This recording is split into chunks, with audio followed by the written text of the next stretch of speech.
The Great Wheel by Robert Lawson, Chapter 8. For Con, the next 2 weeks were almost a vacation. He was supposed to be helping Martin Brennan and his crew, but they needed little help. Martin was busy with his preparations for raising the great axle when the towers were completed. He had ordered 4 of the biggest steel blocks ever made and a mile or so of cable. There were slings, hooks, chains, and toggles to be procured, new winches to be arranged for. Martin had no time to be bothered with him. Con did help Skrymer and the 2 Norwegians rig several derricks and gin poles to handle the steel when it should arrive. But there was still considerable time to wander about the fairgrounds and watch the feverish activity visible everywhere. In his wanderings, he finally came across the German village on the Midway. It was to be a replica of a corner of a medieval German town. Cobbled streets, half-timbered houses, the great gate of an ancient castle. Here, strangely enough, there was no haste or bustle. The stolid German artisans, carpenters, masons, ironworkers, went about their tasks slowly and methodically.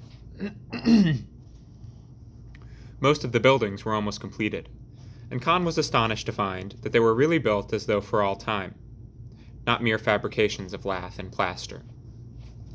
He expressed his surprise to one of the carpenters, who was eating his lunch. The man sliced off a large slab of sausage and offered it to Con. He shrugged and glanced at him quizzically. "How else?" he said. "There is only one way, the right way. To build, you built good." His accent and his blue eyes reminded Con of Trudy. "Do you know anything about Wisconsin?" he asked. "Wisconsin? Ja, sure, I am from Wisconsin." "Would you be knowing a man named Otto, a German fellow?" Con asked. "He has cows and makes cheese." The other laughed and cut off another slice of sausage. "Wisconsin is a big state," he said. "There are many Germans. Most have cows, most make cheese. Many are named Otto. What is the rest of his name?" "I don't know," Con confessed. "Only he's an uncle of somebody I met on the boat. Her name is Trudy." "In Wisconsin are many Trudys, too. You should go to Wisconsin and look." "Maybe I will sometime," Con said, "after we've finished the great wheel." "You work on that wheel? The Ferris Folly wheel?" The carpenter shook his head sadly. "It will not work. Too quick builded. It will fall down. In Germany we would build it right." "Would you indeed?" Con flared. "I'm telling you now, mister, anything Mr. Ferris is building will be built right." Undisturbed, the other finished his lunch, closed his lunch pail, and put it away carefully. He picked up an oak plank on which he had been working, sighted along its edge, and marked a few high spots with his pencil. "Yeah," he said placidly, "it will collapse and you will be killed. Too bad." Con wandered over to Old Vienna, another attraction that was being slowly and methodically constructed in the German way. He talked with many of the workmen, always ending with questions about Uncle Otto and Trudy. Plenty of them knew plenty of Ottos, but none with a niece named Trudy. Plenty of them knew plenty of Trudys, but none with an Uncle Otto. "You should wait," one carpenter advised. "In the summer all Wisconsin will come to the fair. You will find them then." For the first time, Con began to wonder what would happen in the spring when the wheel was finished. He had supposed vaguely that he would go on with Uncle Patrick and Mr. Ferris to some other big job. He knew that they were both pleased with his work, that they would want him. But now he wasn't so sure that he wanted to move on. Oh well, he'd see. After all, the wheel wasn't finished yet. It was hardly begun. That night at Mrs. Murphy's, he found a letter from Cousin Agnes. "Dear Cousin Connie, we were all glad to hear from you. We have been reading in the papers about Mr. Ferris's great wheel. But Papa and all his friends say it will never work. Some say it will never be finished, that it will collapse. But I pray it will not, because that would be a great danger to you and Uncle Patrick. It makes me very fearful to think of you working at those great heights, and I hope you will be careful. Please stay on the ground as much as you can. Now I will tell you a great secret, but you must not breathe a word of it to anyone. Mama and Stella and I are going to begin to work on Papa to take us to the fair this summer, instead of that tiresome old Brighton beach. Won't that be exciting? Lots of our friends are planning to go, but Papa says it is just a waste of money. He says that there will not be much to see that is worthwhile, and he wouldn't ride on the Ferris wheel if you paid him. He says that he can't see why all this great fair is being made to honor Columbus, who was only an Italian sailor anyway. If it was for Robert Emmet or George Washington, there'd be some sense to it, he says. But we will bring him around, never fear, and by the time our trunks are packed, he will think it was all his idea. I am glad to know that you find your muffler in a comfort. Chicago must be awfully cold. I am knitting you some woolen socks now, but I am afraid they will take as long to make as your great wheel. Papa says to tell you that Tommy Glynn is doing pretty well, but he can never take your place. He can't with me either, although he would like to. Your affectionate cousin, Agnes. Con chuckled as he read it. He could well imagine the subtle but irresistible working on that Uncle Michael was in for. Agnes was pretty and attractive, there was no denying that, but if she had decided that they were going to the fair, they were going to the fair. Uncle Michael might just as well go out and buy their ticket to Chicago right now. He decided to answer her at once, while things were leisurely. Once the Steele arrived, there would be no time for letter writing or anything else. He lit the gas, sharpened a pencil, and squared away before a blank sheet of paper. Outside, framed by Mrs. Murphy's stiffly stretched lace curtains, the evening sky shone coldly, sharply etched by the stark timbers of unfinished buildings. Here and there, puffs of blue steam showed where donkey engines still labored. Suddenly, the evening star was there. It seemed higher than usual, and steadier. It did not twinkle and beckon, but shone down peacefully, restfully. It was so clear that it seemed not like a pinprick in the curtain of the sky, but as though it were projected forward in space, hanging directly over the fairgrounds. Con glanced down and was surprised to find that he had begun his letter. Dear Trudy. Oh well. Agnes would have to wait a while. He might as well go on with this, even though it couldn't be mailed. It was easier to write what you thought if it wasn't going to be mailed, or read. Dear Miss Trudy, I'm thinking it's a grand fortune my Aunt Honora read me the way I've followed the evening star here to Chicago, and now it looks so close I could almost lean out the window and give it a poke with a buggy whip. Maybe it is over Wisconsin, but I do not know what direction that would be. Anyway, it doesn't seem to call me to be ever moving to the west anymore, so perhaps I have come far enough. I'm wondering if you'll ever be looking at it from there, in Wisconsin, or have you forgotten about my Aunt Honora and her fortune, and about me too? The red-headed lad was on the city of Bristol crossing the ocean. Well, I am here in Chicago, helping my Uncle Patrick build the great Ferris wheel, and when it's finished, I'll ride it, and that will end my fortune.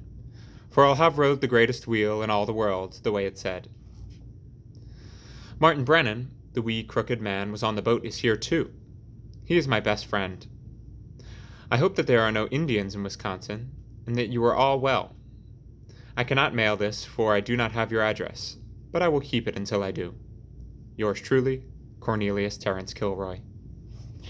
He put it in an envelope and tucked it away in his bureau drawer under the best Sunday shirt, which so far he had not had an opportunity to wear.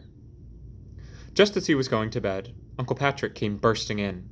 He greeted Con boisterously, threw his bag in the corner, yawned, and stretched mightily.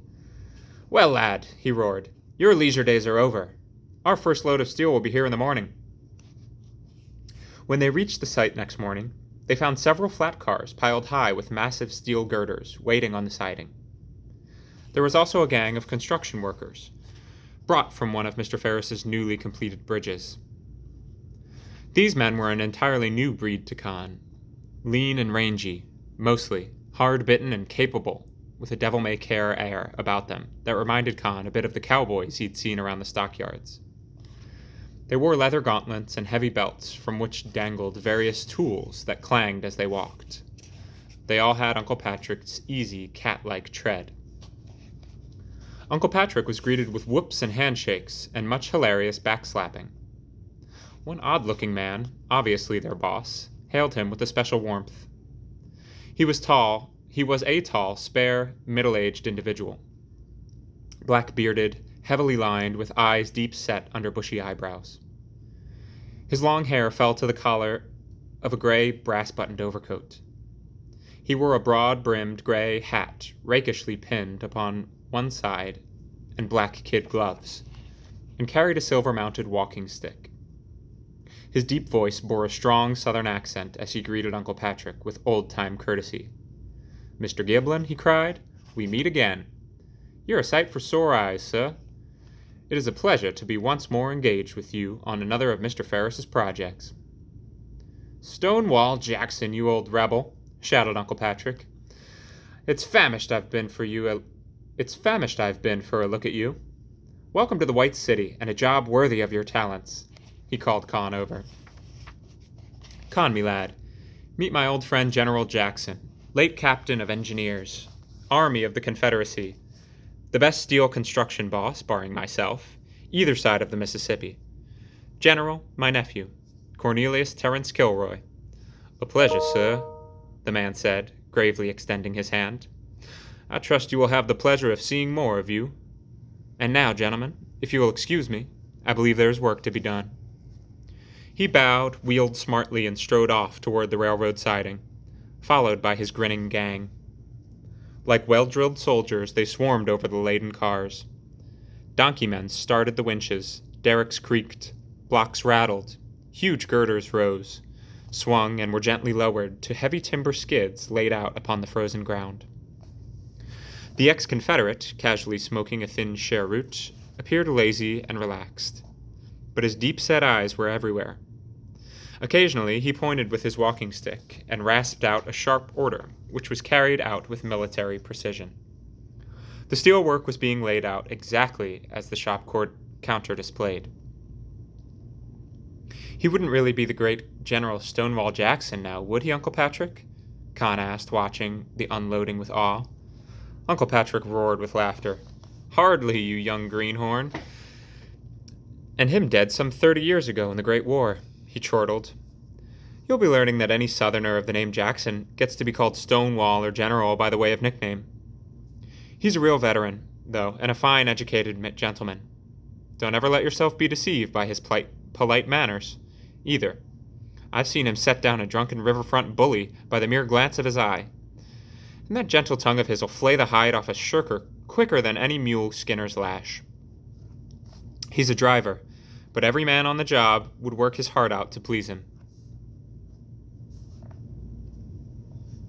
He walked over to join Mr. Ferris and the General, who were now in consultation. "Pat," Mr. Ferris said, "I want you to take charge of the North Tower, Jackson the South. Now remember, speed is of great importance, but safety of far greater. Many thousands of lives will depend on your thoroughness. One missing bolt, one faulty fastening might spell a disaster too awful to contemplate. I am depending on you two to see to it that there is no possibility of one. As to speed, while this is not to be considered as exactly a race, there will be an extra day's pay for the crew whose tower is topped out first." "You may set your mind at rest, sir," General Jackson said. "Safety will never be sacrificed to speed. And now, Mr. Giblin, you have the honor of first choice." "Dan Sullivan," Uncle Patrick said promptly. "Slim Tolliver. Joe Blakesley." And so General Jackson and Uncle Patrick began picking their crews with all the eagerness of two lads choosing sides for a game of shinny. That night, Con added a postscript to his letter. "Dear Trudy, the first of the steel came today, and tomorrow we begin work on the 2 great towers that will hold the wheel. So I may not have any great time to be writing you, but I can be thinking. Uncle Patrick chose me to be on his crew. I don't know why, for I've had little experience in this work, but I'll try hard to learn. Cornelius."